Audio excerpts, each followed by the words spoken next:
एक लेडी थी जिसके पास कोई ज्यादा पैसे नहीं थे, हस्बैंड की डेथ हो गई थी, पेंशन के पैसों से जीवन बिता रही थी। तब एक घटना घटी। उसके घर के बाहर एक लड़का आया, दरवाजा खटखटाया।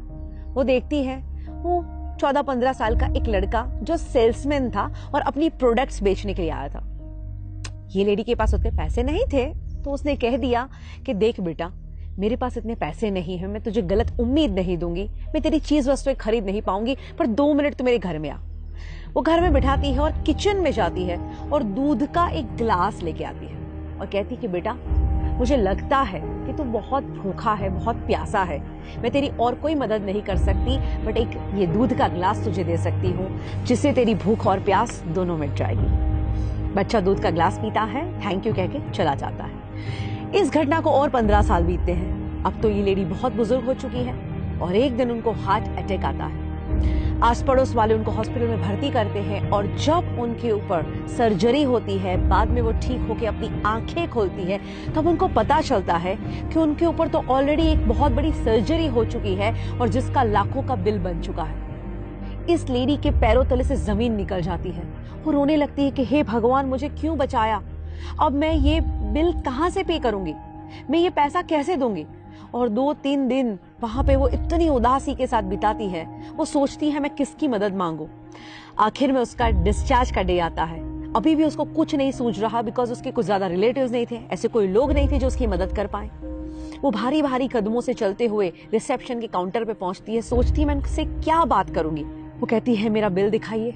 वो बिल देते हैं एंड अप्रोक्सीमेटली 5 लाख रुपए का उसका बिल आया है। वो बिल देखती है, पर उनको ताज्जुब होता है क्योंकि उस बिल के नीचे लिखा था ऑलरेडी पेड एंड उसके नीचे लिखा था thank you for the glass of milk.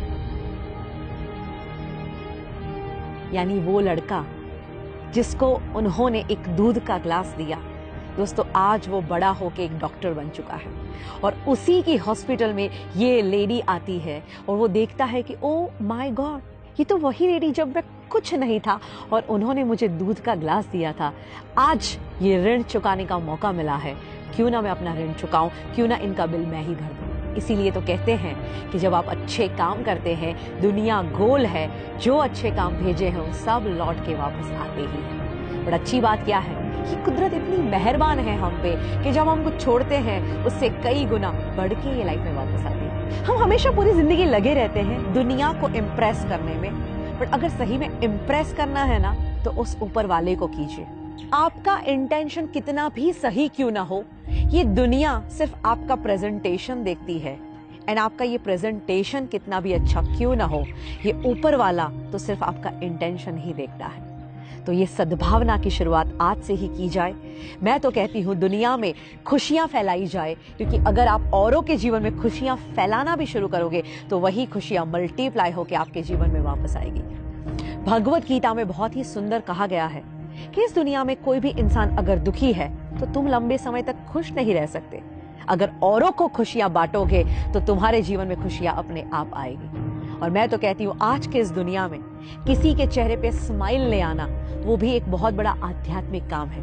कहते हैं एक उदास चेहरे पे एक प्यारी सी मुस्कुराहट आ जाए और अगर उसकी वजह तुम हो तो समझ लेना इस दुनिया का सबसे धनवान इंसान